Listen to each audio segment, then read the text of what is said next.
ইতিহাসের পাতায় আরো একবার প্রত্যেককে স্বাগত জানাই। এসএসসি সেকেন্ড এসএলএসটির পবিত্রতা নিয়ে প্রশ্ন তুলে দিলেন খোদ রাজ্যের উচ্চশিক্ষামন্ত্রী জগন্নাথ চট্টোপাধ্যায়।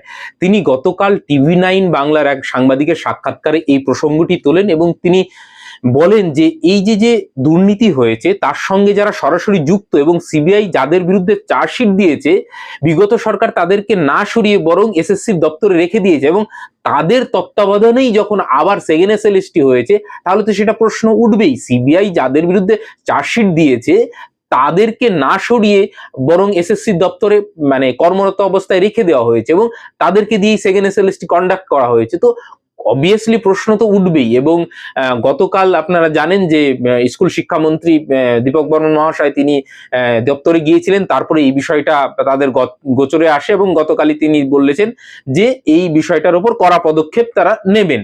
কিন্তু প্রশ্নটা হলো, এই যে সেকেন্ড এসএলএসটির যে পবিত্রতা নিয়ে প্রশ্ন উঠে গেল, এইটা কিসের ইঙ্গিত, কি বলেছে আপনারা একবার শুনুন, তারপরে আমরা ব্যাখ্যায় আসি। ভয়াবহ চিত্র। আপনি শুধু একটা উদাহরণ অ্যানেকডোট যদি আপনাকে আমি দিই, তাহলে বুঝতে পারবেন যে কোন স্তরের বা নিচতা কাজ করলে একটা সরকার এই সিদ্ধান্ত নিতে পারে। এই সরকারের সবচেয়ে বড় স্ক্যাম স্কুল সার্ভিস কমিশনের স্ক্যাম।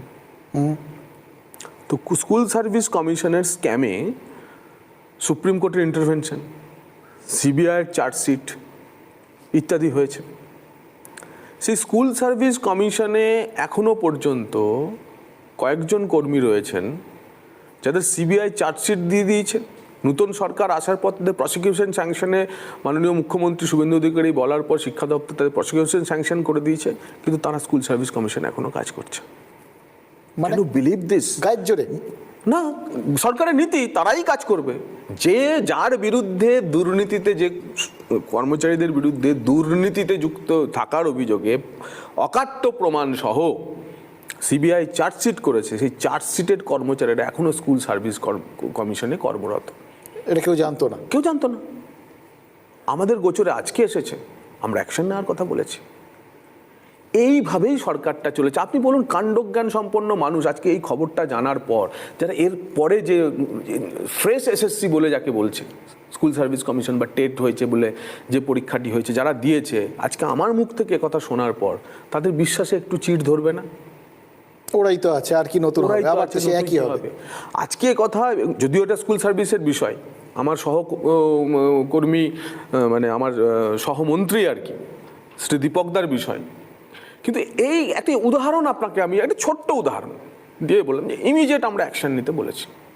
আপনারা শুনতেই পেলেন, রাজ্যের উচ্চশিক্ষামন্ত্রী পরিষ্কার জানালেন যে যাদের বিরুদ্ধে অকাট্য প্রমাণ রয়েছে দুর্নীতির, তাদেরকে কি করে সেকেন্ড এসএলএসটির নিয়োগ প্রক্রিয়া আবার রাখা যায়। অর্থাৎ শিয়ালের কাছে মুরগি বর্গা দেওয়ার মতন অবস্থা। যাদের বিরুদ্ধে অভিযোগ এবং প্রমাণ পাওয়া গেছে, যাদের বিরুদ্ধে সিবিআই চার্জশিট দিয়েছে এবং যাদের জন্য ফার্স্ট এসএলএসটি বাদ হয়েছে, তাদেরকে কি করে আবার সেই সেকেন্ড এসএলএসটিতে রাখা যায়। এইটা নৈতিকভাবে তো একদমই অন্যায় হয়েছে, আইনগতভাবেও তো এটা পারমিট করে না। তো এই বিষয়টাই প্রশ্ন তুলেছেন তিনি। এবং গতকাল যেহেতু রাজ্যের স্কুল শিক্ষামন্ত্রী দপ্তরে গিয়েছিলেন, তারপরে এই বিষয়টা তাদের নজরে এসে তারা বলেছেন যে এর বিরুদ্ধে কঠোর ব্যবস্থা নেওয়া হবে। সেইটা তো থাকলোই, কিন্তু এই যে প্রশ্নটা, এই সঙ্গে আরো একটা প্রশ্ন উঠে যাচ্ছে। আপনারা জানেন, যখন সেকেন্ড এসএলএসটি হয়ে গেল, তারপরে স্কুল সার্ভিস কমিশনের যে অফিসে, সেইখানে কিন্তু একটা অ্যাপ্লিকেশন দেওয়ার ঢল নেমেছিল। কি অ্যাপ্লিকেশন? না, আমার ওএমআর এ ভুল হয়েছে। প্রচুর ক্যান্ডিডেট কিন্তু সেইখানে গিয়ে অ্যাপ্লিকেশন করে এসেছিল। তো অ্যাকচুয়ালি কি ওএমআর শিট কারেকশন করা যায় পরবর্তী পরীক্ষার পরবর্তী? এইটাই সবচেয়ে বড় প্রশ্ন। যদি করে থাকে, কোন প্রসেসে হয়েছে, কাকে কিভাবে সেইখানে সুবিধা দেওয়া হয়েছে, এইটা একটা বড় প্রশ্ন। কারণ সেই দুর্নীতিগ্রস্ত ব্যক্তিরাই তো সেখানে রয়েছে, অবভিয়াসলি প্রশ্ন আসবেই। আপনারা ভালো করে খেয়াল করুন, দেখছি লম্বা লাইন পড়েছিল যে ওএমআর কারেকশনের জন্য তারা আবেদন করতে গেছে। প্রথমত সেটা তো টেকনিক্যালি হয় না, একবার ওএমআর জমা পড়ে গেলে সেইটাকে আর কারেকশনের জন্য কারেকশন করা যায়? কারেকশন যদি হয়ে থাকে, কিভাবে হয়েছে, কিভাবে ওএমআর ম্যানিপুলেশন হয়নি আপনি তো বলতে পারবেন না।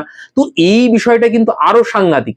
তার থেকেও আরো একটা বিষয় অভিযোগ সেই সময় উঠেছিল, আপনারা দেখবেন যে এই যে যারা 16 সালের শিক্ষক, তাদেরকে যে স্কুলে শিক্ষকতা করতো, বাড়ির কাছে স্কুল দেওয়া, বা যে স্কুলে তিনি মানে পড়াতেন সেই স্কুলেই সিট দিয়ে দেওয়া এবং হল ম্যানেজ এবং গার্ড ঢিলে ঢালা দেওয়া, মানে এই যে বিশৃঙ্খলা একটা হয়েছিল সেটাও কিন্তু এই পরীক্ষার পবিত্রতাকে প্রশ্নচিহ্নের মানে মাঝে দাঁড় করা। এবং এই নিয়ে অনেক অভিযোগ আমার কাছেও এসে মুর্শিদাবাদ থেকে, মালদা থেকে, দিনাজপুর থেকে, যে কোনো রকম কোনো মানে গার্ড ঠিকঠাক ভাবে দেওয়া হয়নি এবং সম্পূর্ণ যারা হল ম্যানেজ করে পরীক্ষা দিয়েছে, তাহলে এই প্রশ্নটা থেকেই যাচ্ছে। এবং যে স্কুলে দীর্ঘদিন সে পড়িয়েছেন সেই স্কুলেই যদি তাকে গার্ড দেওয়া মানে পরীক্ষার সেন্টার দেওয়া হয়, তাহলে সেই পরীক্ষার পবিত্রতা কি অ্যাকচুয়ালি থাকে?